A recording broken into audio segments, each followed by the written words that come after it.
வணக்கம். இது உங்கள் சிவி ஜோன். ஸோ எல்லாரும் எப்படி இருக்கீங்க? இப்போ பார்த்தீங்கன்னா ஒரு சம்பவம் லைவில் போச்சு. அதை பார்த்தோன்னே உங்களுக்காக எடுத்து வந்து சொல்கிறேன் இந்த வீடியோ. என்ன அப்படி பார்க்குறேன், அதுக்கு முன்னாடி இந்த மாதிரி சுட சுட அப்டேட்ஸ்லாம் உங்களுக்காக வேணும்னா மறக்காமல் நீங்கள் வந்துட்டு நம்மளோட சேனலை சப்ஸ்கிரைப் பண்ணிக்கோங்க. இந்த வீடியோக்கு ஒரு லைக்கை தட்டி விடுங்க. ஸோ என்னென்னா, இந்த மக்கள் ஓட்டு மக்கள் கணிப்பு அப்படின்னு சொல்லிட்டு ஒரு விஷயத்தை வந்துட்டு வாரம் அந்த வீக்லி டாஸ்க் முடிஞ்சவொன்னே ஒரு விஷயத்த சொல்கிறாங்க. மக்கள் வந்து இதை வந்து அந்த ஓட் பண்ணி இந்த போலில் வந்து வச்சோம், இதை வந்து பண்ணியிருக்காங்க அப்படின்னு. அந்த கொஸ்டின் கொடுக்குறது என்னமோ பிக் பாஸ் தான், சரிங்களா? இந்த வாட்டி என்னென்னா, ஆண்களுக்காக பெண்களும் பெண்களுக்காக ஆண்களும் சமைக்கிறது யார் பண்ணணும் அப்படின்ற மாதிரி ஒரு விஷயத்தை வச்சுருக்காங்க. அதாவது ஒரு வேலைக்கு பெண்கள் தான் ஃபுல்லாக எல்லாருக்குமே சமைச்சு போடணும், அதே மாதிரி ஒரு வேலைக்கு ஆண்கள் தான் பெண்களுக்கு சேர்த்து சமைச்சு போடணும். அந்த மாதிரி நாங்கள் ஒரு ஓட்டிங் போல் வச்சோம். அதில் பெரும்பான்மையாக பார்த்தீங்கன்னா ஆண்கள் பெண்கள் வீட்டாருக்கு சேர்த்து கிட்டத்தட்ட 19 பேருக்கு சமைச்சு போடணும் ஒரு வேலைக்குன்ற மாதிரி சொல்லிட்டாங்க. அப்படி அந்த வார்த்தை சொன்ன அடுத்த நிமிஷமே இந்த சாட்சனா பொண்ணு இப்போ ஓடி போய் முத்துக்குமரன் கழுத்தை பிடிக்குது, காலை பிடிக்குது. ஐயோ, ரொம்ப ஓவராக பண்ணுற மாதிரி இருக்குது. அதாவது அதை ஒரு சில பேர் பண்ணுவாங்க, ஐயோ இது கொஞ்சம் ஓவராக இல்லை அப்படின்ற மாதிரி இருக்கும். அதை ஒரு மாதிரி. அப்புறம் இந்த பக்கம் கேர்ள்ஸ்லாம் ஆனால் செம்ம என்ஜாய்மெண்ட். ஏன்னா இதில் என்ன ஒரு ஹைலைட்டு தெரியுங்களா, இவங்களோட ப்ரொவிஷன் வச்சு தான் சமைக்கணுன்ட்டாங்க.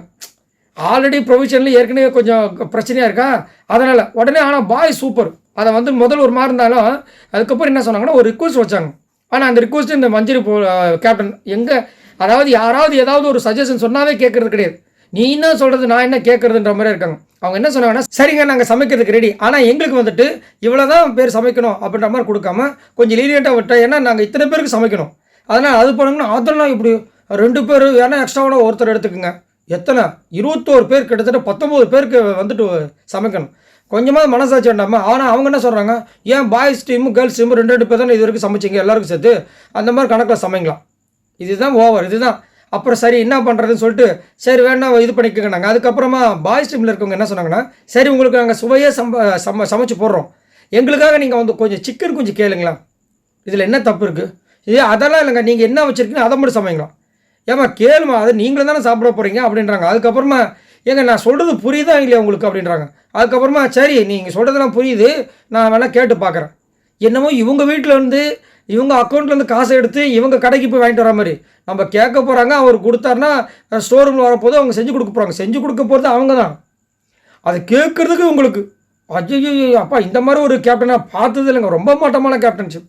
ஏன்னா கேப்டன்ஷிப் அப்படின் போது அங்கே இருக்கிற ஆட்களுக்கு பாய்ஸ்க்கு கேர்ள்ஸ்க்கும் சமமாக அவங்க பண்ணுற விஷயங்கள் அவங்கள ஹாப்பியாக வச்சுக்கணும். இவங்க வந்து ஒரு விஷயத்தை பண்ண போகிறாங்க, கேர்ள்ஸ்க்காக சேர்ந்து எல்லாருமே சேர்ந்து பண்ண போகிறாங்க. அதில் வந்து கொஞ்சம் சிக்கன் கேளுங்களேன், கேட்குறதுல என்ன குறைஞ்சா போயிட போகிறாங்க. இல்லை நான் கேட்டேன்னா என் ஹைட்டு கம்மியாகிடும், என் கை கம்மியாகிடும், என் மூஞ்சி கம்மியாகிடும், இது மாதிரி ஏதாவது தான் சொல்ல பரவாயில்ல, எதுவுமே இருக்க போகிறது கிடையாது. ஆனால் அதில் ஒரு இது, ஐயோ அம்மா உங்களெல்லாம் வச்சு எப்படி தான் சமாளிக்கிறாங்களோ உங்கள் வீட்டில். எனக்கு தெரிஞ்சு சமாளிக்க முடியாமல் தான் பிக் பாஸ்க்கு நீங்கள் போங்கன்னு சொல்லிட்டு அவர் ஜாலியாக வந்துட்டு கோவா ட்ரிப்பு போயிருப்பேன்னு நினைக்கிறேன். சரி நீங்கள் உங்களோட கமெண்ட்ஸை சொல்லுங்கள். இப்போ பாய்ஸ்க்கு இந்த மாதிரி ஒரு பெரிய இடி வந்திருக்கு, ஆனால் அதை அவங்க ஜாலியாக எடுத்துக்கிறாங்க. அதுலேயும் ஒரு நொட்டை நொடிச்சது வந்துட்டு இந்த மஞ்சரி பண்ணுறதான் கொஞ்சம் கடுப்பாக இருக்குது. ஏன்னா கேர்ள்ஸுமே சொல்கிறாங்க, ஏங்க கேட்டதில் என்னங்க தப்பு இருக்குது அப்படின்னு. ஏங்க ஆனந்தி கேட்குறாங்க. சரி உங்களோட கமெண்ட்ஸை சொல்லுங்கள். மறக்காம இந்த வீடியோக்கு லைக் தட்டி விடுங்க. பாய் நண்பர்கள்.